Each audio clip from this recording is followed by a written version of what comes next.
Welcome to LD 170.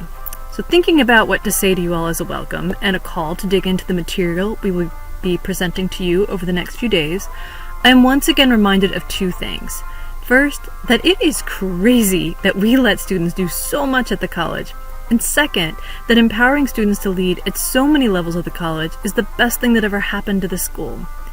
What we do here at Blackburn is unlike the typical college students' work or leadership experiences, and that comes from a fundamental belief that there is no such thing as a natural-born leader.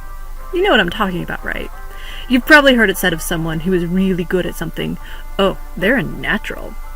Wrong. False. Get behind me, Satan. No one slips out of the womb a natural-born leader. There are no naturally great men or women. Great leaders are forged through experiences, knowledge, and using what they learn to shape how they lead. I think about Joffrey. So I recently watched Game of Thrones for the first time. Thanks to COVID, I have more time for these kinds of things. And if there was ever a person who should have been a natural-born leader, it was Joffrey. His father, his biological father, is a brave knight who is one of the most skilled swordsmen and tacticians in the kingdom. His mother is smart and fierce. Joffrey comes from a long line of leaders who are strong and courageous, respected and feared. And Joffrey's set up for success in every way that is outside of his control. But when he becomes king, he is terrible. He is afraid of his subjects, and he believes power comes by having people fear you. He delights in others' suffering. Frankly, he's a monster.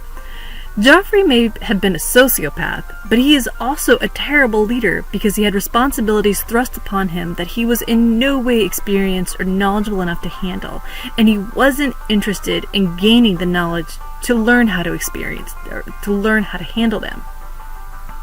So what does this have to do with you?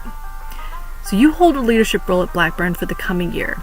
You are on a path to become an outstanding leader like generations of Blackburn students before you. For over 100 years, Blackburn students have been campus leaders, and this year is no different. And in many ways, we need your leadership more than ever as we navigate many first times and unknowns. But being an outstanding leader is not something magical that happens to you because you were selected to hold this role that you've earned. You have to do the work. And so you are here because we believe that leadership is something that you can learn, and that good leadership comes not from innate qualities, but from learned behaviors. This group of student leaders is an incredible group of young scholars who are diverse, creative, passionate, and hardworking. And you're going to experience a lot of highs and lows this year as leaders. Being a leader on campus can sometimes be a rather lonely road to travel, but we are calling on you to be other-focused and to see your leadership through a lens of service rather than glory. You will be successful if you go into this year with a mindset that you will take whatever experiences happen and combine that with what we're teaching you to inform your leadership development. These next 4 days will throw a lot of information at you, and we expect you to grab a hold of it, digest as much as you're able to, and then use that to inform your leadership. And you're not alone in this. We are all here to encourage you, to support you through challenges, and to celebrate you as you succeed.